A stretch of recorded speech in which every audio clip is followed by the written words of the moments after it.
can serve two masters, for either he will hate the one and love the other, or else he will hold to the one and despise the other. You cannot serve God in mammon, or you cannot serve God in money. Now, there are some distractions that come in life that have to do with money.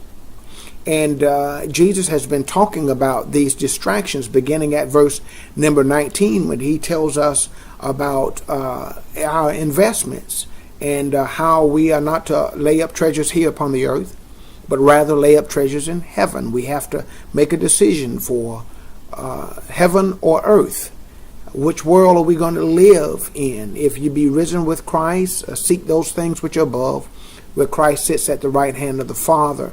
He sits at the right hand of God. Set your affection on things above, Paul said, and not on things of the earth. And so we have to make sure we're living and investing in the right world. And he goes on to say in verse 21 that for where your treasure is, there will your heart be also. In other words, our treasures seem to accumulate where our heart is. And we spend our money on things that we care about. And then he talks about the light of the body being the eye. Remember, we was talking about this is not being so much eyesight, physical eyesight, but spiritual insight. And our view of money will determine how we see the world, really. You think about a penny, as small as it is. When held too close to the eye, it can block out the world. And money has a way, and our possessions have a way of possessing us. And so Jesus talks about making sure that we have a healthy eye, an eye that is focused on the right thing, and an eye that sees right. Now, this eye is connected to the heart. Blessed are the pure in heart, for they shall see God. And then he talks about this business of how we, the integrity of our lives, not just investment, not just our insight, but integrity. Who or what really am I serving? Am I serving God, or am I serving money? There's a great distraction that can come in life because of money. And Jesus here in these verses so far have been talking about the distractions that come when maybe I have money, a lot of it perhaps. But then he began to talk about the distractions that comes when you have a lack of money, or maybe not enough money, quote unquote.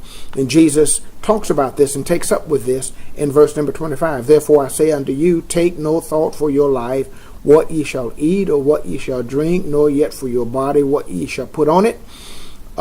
Is not the life more than meat, and the body than raiment? And the answer to those questions of yes, life is more than that. So Jesus has talked to us in this passage about worship and about wealth, and he's talking now about worry and the tendency to worry when we feel like we don't have a sufficient amount of money. Jesus is not talking about here now the luxuries of life. He's talking about the necessities of life, eating and what we're going to wear. These things are necessities.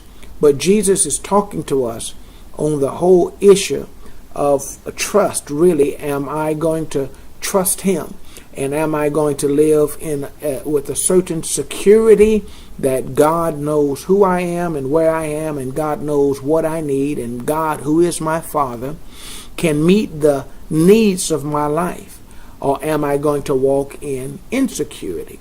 And so many times we have distractions in our lives because of a basic insecurity. And that insecurity is really with God, and we need to see that. Jesus is saying here, in many ways, he says, listen, verse number 26, behold the fowls of the air, for they sow not, neither do they reap nor gather in the barns, yet your heavenly Father feedeth them. Are ye not much better than they? And the answer to that is yes. And so God is not a farmer who would feed his chickens and then starve his children.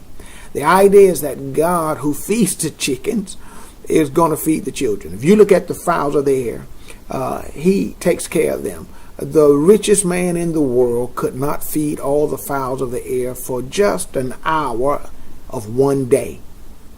And God does it every day. Friend, God is immensely rich and wealthy, and he will meet your need. And this is what Jesus is after. Trust him. Don't live in insecurity. Live in an absolute security that your Father will meet your need. We'll continue with this the next time we're together at 5 at 5. God bless you. Thank you for tuning in today. See you the next time. God bless. Bye-bye.